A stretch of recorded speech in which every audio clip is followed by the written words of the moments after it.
Welcome to a very strange and bizarre story. Here's a very almost unknown OVA series from the 80s. Let's take a look. Twilight Q is a two-part OVA series telling two different 30-minute mystery tales. This will be on the first one since there is a lot to say and to try to interpret here. I could describe the first OVA as beautiful yet unsettling. Very artistic with deep, complex, bittersweet meanings and emotions. It critiques the human disregard for planet Earth and the covering up and revision of true history in schools, among other things. It's also a romance that repeats and lasts forever, it seems. The woman Mayumi becomes aware of this and comes to realize how her life is on repeat. Like her husband says as a result of reading her journal, everything that has happened, everything that is happening, and everything that will happen has already happened. Keep in mind, the script is written by Kazunori Ito. He has an impressive list of works he has written scripts for, such as Dirty Pair, Patlabor, Ghost in the Shell, Nausicaa the Valley of the Wind, and Urusei Yatsura, among others. And the director is Mamoru Oshii, who worked on some of these as well as Angel's Egg, The Sky Crawlers, and Jinro. I've done videos on several of these works, by the way, if you're interested. So you know you're going to have some deep quality writing and directing here. Kenji Kawai is here also. I suppose he gets a mention. Right away, this movie starts off being odd by warning you that if you don't leave, the series will grab hold of your reality. Then it says the stop button is disabled as to trap you in. That would work very well on an 8-year-old. The story starts with Mayumi and Kiwako enjoying some type of resort trip where Mayumi finds an old camera tangled in a coral reef. I'm confused by that because she herself says she found it on the shore, but that's different from finding it in a coral reef. So there's a lot of this is a very complicated 30-minute episode. You'd be surprised. At night, they completely ignore a news report on TV warning about air pollution, water contamination, and the greenhouse effect on the environment. Typical of people who claim they care so much about the planet. Later on, this will result in a deadly gas outbreak. Eventually, Mayumi develops the photos from the old camera in her own. The funny part about this is she barely took any photos. The old camera turns out only one photo that surprisingly had her in the picture with a man she doesn't know. It appears as an impossible picture. How could this happen? They end up having a really smart man look at it to see what it is. He's a scientist and Mayuri's friend Kiwako's brother. Kiwako herself is very fun-going and carefree. She seems like a great person to be around. The animation in itself is great, and Kiwako is drawn very adorable-like. At night, Mayumi's dad comes and she says he is early. It turns out he came near midnight, and she blames it on the clock. But after her dad leaves the room, it appears to still be working. As it is obvious by now, this is going to have an abstract time-traveling plot. Also, this has to be her working on her diary here. They meet with the scientist again, and he says he gave the camera to the manufacturer for more information. He adds something unbelievable happened, and invited the two of them to hear the explanation. The camera is implied to be from the future, as it is a model the manufacturer is still developing and still has a year from being finished. According to the manufacturer, the damage shows it had to be around for up to 2 years. As the thunderstorm in the background rages on, the glass under the camera breaks. The camera disappears, and a smoky trail is left behind. They had asked for the film, but Mayumi lied and said it didn't have one. Dates are then revealed, showing it is now September 1993. It's a quick scene of a junkyard with the camera shown still being in good condition. Could this be from a different time loop that is only shown here? Probably not. But why else would it be there that many years after Mayumi and Kiwako were already talking about the camera in the 80s? This is, in my opinion, the most confusing scene because a dog is later shown finding it in 1992. But as I said, the girls had already found it in the 80s. I would really like to know what months and year the series starts out in when it shows Mayumi finding the camera. They conveniently did not reveal that on purpose, I bet. And considering Mayumi seems to know everything no matter what year it is, it's really just up to interpretation. My only other thought is that the original Japanese script without the English translations might reveal more. Then it goes to September 1987. Kiwako and Mayuki are at school, and Kiwako notices Mayuki hasn't been acting like herself lately. She asks Mayuki why she lied about the film and the old camera. Mayuki says that if she shows her the picture, it will disappear. Is she being sarcastic or serious here? Does she know something the viewer doesn't about the time loops? They go to eat strawberry ice cream together, and Mayuki says she wants to go back to the island. Kiwako says her brother is going there, and they formulate a plan for Mayuki to lie and say she is going to be at Kiwako so she can go back. This also puts Mayumi in danger of getting kicked out of school, but she doesn't care. I mean, it's her education, why wouldn't she?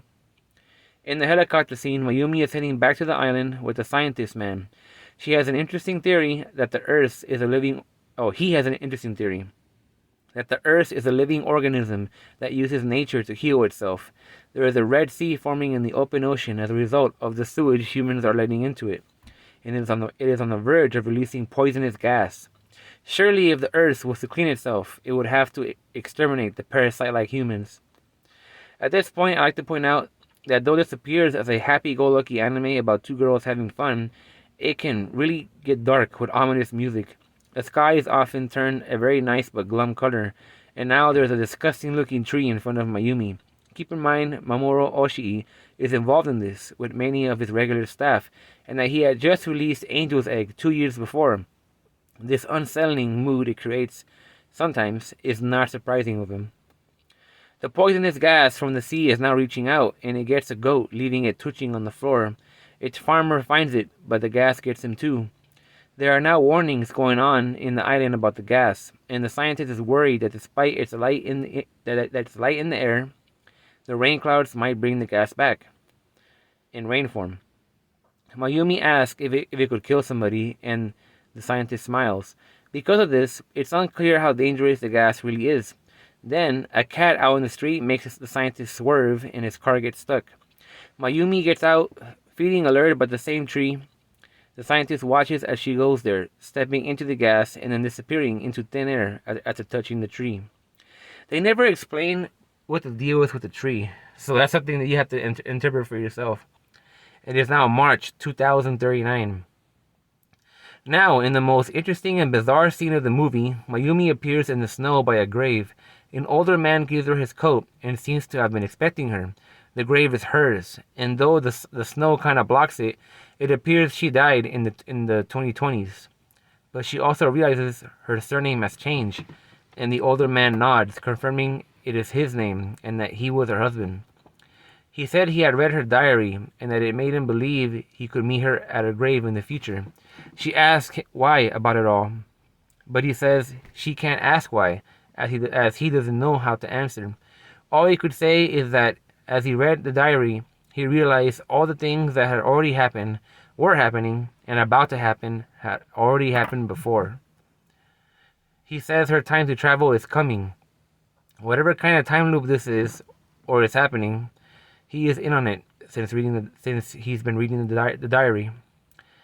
He continues that she shouldn't be afraid, but Mayumi says she doesn't understand. He replies that she'll be fine and has done well. What did he mean by this? Is it up to Mayumi to keep these time loops from ending? The strange thing about what happens next is that Mayumi stops feeling bothered about this and smiles as unsettling music starts playing.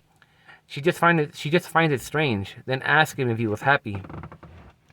He says he had appreciated her very much. Mayumi then vanishes and the coat falls on the ground. He picks it up and cries as the bells ring. A beautiful scene indeed. The weird girl on the swing is shown swinging again, and it is now way back in time in February 1936. They never explain who the girl swinging is also. She has gone back in time to the part in history her teacher was talking about earlier in the OVA, where the rebels surrendered without fighting to the emperor. She gets spotted by the military and chased with some good chase music. She hides, but realizes by some newspapers she found that the rebels fought back with determination and did not submit as easily as her teacher had said earlier in the OVA. She says to herself, it's not like what she was taught in school. This is fascinating to watch. The political message is clear here, and the manipulation of history. Time goes forward now to September 1987. She wakes up in bed, surrounded by friends and family. She asks about the red tide from earlier, but it seems that it didn't happen in this timeline, as the scientist said he hadn't heard of it. She also asks the teacher, who is there if there was fighting in the February 26th incident, and he says no, which comforts her. Is this an alternate timeline? Am I reading too much into it? She closes her eyes. It is now August 1988. As leaders of the ocean school, her and Kiwako are enjoying a free boat ride with pay. Mayumi is enjoying it, but not Kiwako. Suddenly, Miyako sees a boy, the man from the picture. Another boy comes by needing to use the bathroom, and Mayumi throws his burden onto Kiwako so she can go meet him. At this point, I realize this is the husband from the grave scene. Mayumi asks him if he is Hirata, the surname she saw on her grave, and he says yes. Then the little girl takes a picture with the yellow camera, the same mysterious picture she saw earlier. The kids fight over who gets to use Hirata's camera next, and it falls into the ocean. That explains what happened. Hirata explains where the camera would get taken to by the ocean, similarly to how the scientists predicted in the beginning when it was found old and damaged. He says the camera might make it back to Japan someday. However, the camera disappears as it falls deeper and deeper, as Mayumi says yes by passing through time. The ending song is good, and the lyrics seem to give more insight into what Mayuki is thinking about all this time, like the time traveling and her husband. It is now October 1992, and it shows the camera slightly buried in the shore after a dog tried digging at it. And the story repeats again, I suppose. The end. I would really like to know, once again, what months and year the story started taking place in, because it could help explain why the camera is shown in the 90s when the girls were already talking about it in the 80s. It would also reveal if there were alternate time loops. I also wanted to see more of Hirata and Mayuki interacting in the boat scene. I would like to know why the camera disappeared going into the ocean and why it disappeared again during the thunderstorm. As stated before, what is with the junkyard scene? And what is the deal with the tree and how it seems to allure Mayumi?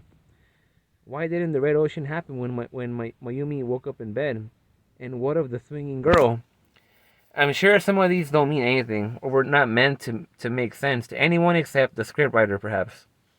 Looking online, I was disappointed in the discourse and reviews and ratings of this. People clearly didn't even try to understand or interpret it. The people who talk about this anime online are a classic example of, I don't like it because I don't get it, which is just so ignorant. A shame, because I love this. And a lot of people were comparing this to the Twilight Zone. I never really watched the Twilight Zone, but that's what this gets compared to. But this sums up how I feel about it.